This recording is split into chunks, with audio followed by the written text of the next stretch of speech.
Hi, this is Phil Hartman with PH Fabrication, Horton Race Cars. Just wanted to give you guys a weekly shop update. Hope everyone's doing well. So I know it's been a few weeks since my last shop update, and I do apologize for that. Things have gotten busy at the shop, and then I've also been racing with Josh Hart's Top Fuel team. So all the weeks start to blend together and haven't had a chance to put an update together. But you can see in the shop, there's a few things that have changed. Now on the 55 Chevy Gasser, we've gotten quite a bit done.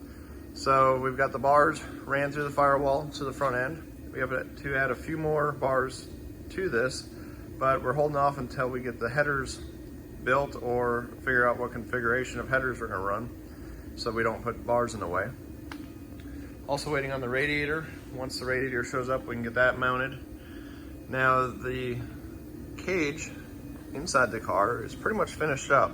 There's a few small things we gotta do yet, but we are gonna do a full ISP head padding in the funny car style cage.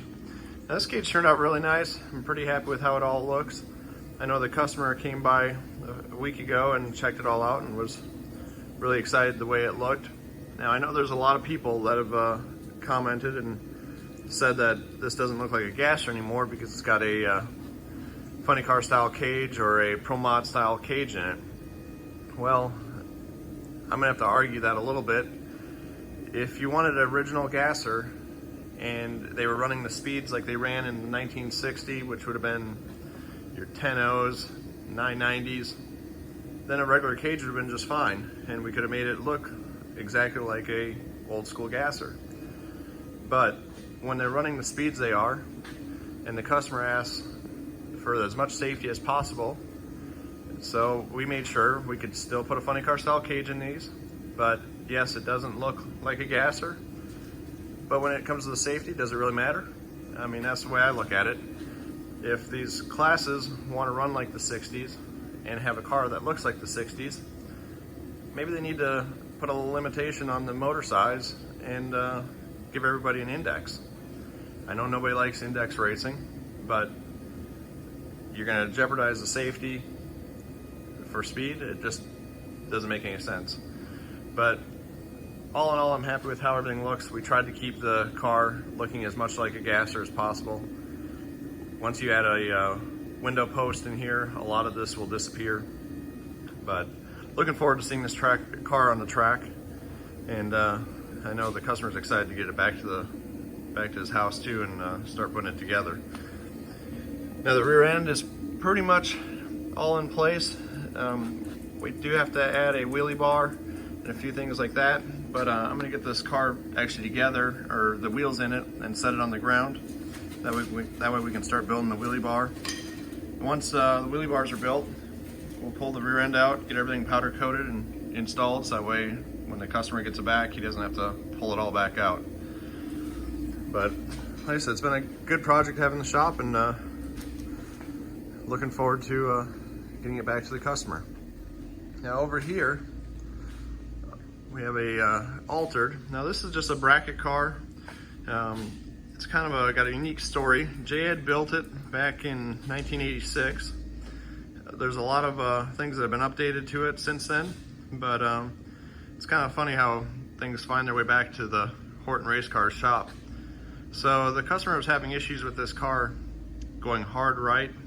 So what we're doing, we're going to square everything back up, make sure everything scales out right.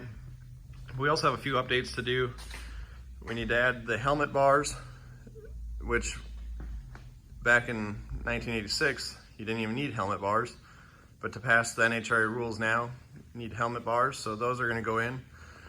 We're also going to put a new transmission tunnel in, so we've been starting to get that built, but this thing, you can see it has the old gold anodizing on the original. So we're gonna take that one out and start fresh, and then this way the customer can have it anodized whatever color he wants. And then there's just a few updates that we have to do to the car, a few brackets that need to be added, but nothing too terribly hard to do. Hopefully in the next 2 weeks, it'll be back to the customer. Now over here on the fixture table, Jeremy's been busy building 3-point roll cages. Actually, not even roll cages, roll bars. Now this is a old style Lakewood roll bar, or it's a copy of a Lakewood roll bar that we are building for a customer, and he's been selling them through his shop. So we're just kind of doing a small production run just to see how they'll do, and hopefully continue on building the roll bars. Like I said, we got the fixturing and everything else is all set up and ready to go. So every roll bar should be the same and fit perfectly in the Camaros. Now over here in the far bay, we've got another 55 Chevy Gasser. Now this one was in the shop a few weeks ago. Just still have to do some things to the front end, get a few things straightened out. So hopefully next week be able to jump on this, and shouldn't be here very long, just get it in and out. And we also have the Land Speed car that we've got to add a canopy to. So you can see this is a top fuel canopy, and then the original canopy was over there. So what we'll do is make a new body, or partial new body, and then integrate this canopy into the body.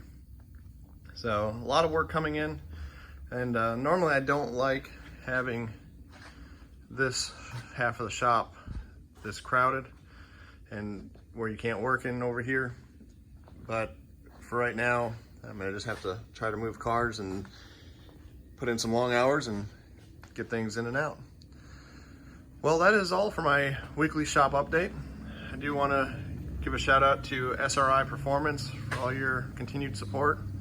Also to Bailey Industrial for building some great equipment. And one other company I want to add in there is Edwards Ironworker. I had a chance to put ours to use a little bit earlier this week, and it's so far so good. Well, have a great weekend, and I'll talk to you all later. Bye.